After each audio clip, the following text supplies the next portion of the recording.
மரபு மீறல் நடந்திருக்கு. இதுவரை கடைபிடிக்கப்பட்டு வந்த மரபை மீறி 2 முறை தேசிய கீதம் பாடப்பட்டிருக்கு. இதே கோரிக்கையை இதற்கு முன்பு இருந்த ஆளுநர் எங்களுடைய ஆட்சி காலத்திலையும் வச்சிருந்தார்.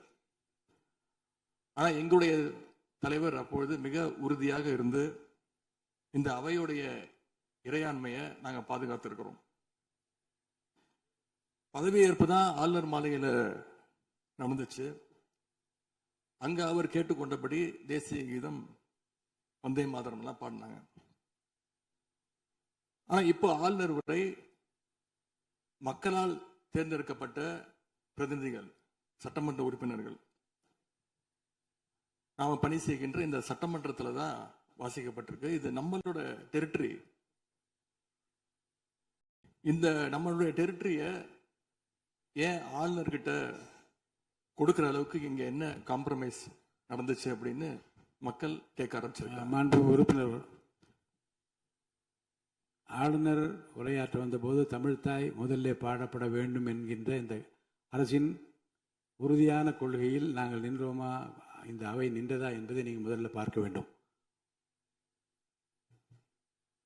நாட்டுப்பண் 2 முறை பாடியதில் என்ன தவறு என்று எனக்கு தெரியவில்லை. நாட்டுப்பண் 2ஆம் முறை பாடிய தவறு என்று நீங்கள் சொல்ல வருகின்றீர்களா?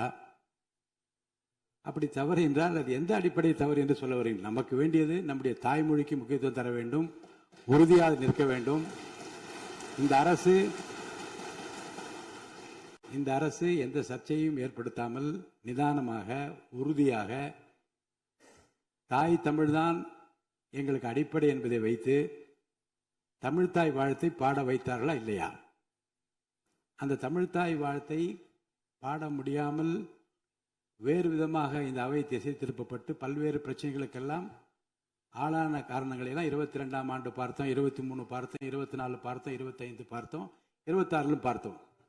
இந்த ஆண்டு தமிழ்தாய் வாழ்த்தை முதலில் பாட வைத்து தேசிய கீதத்தை 2 முறை பாடியதில் எந்த தவறும் இருப்பதாக நாங்கள் கருதவில்லை. அப்படி பாடியது தவறு நீங்களும் கருதிடக்கூடாது என்று நான் சொல்ல விரும்புகிறேன்.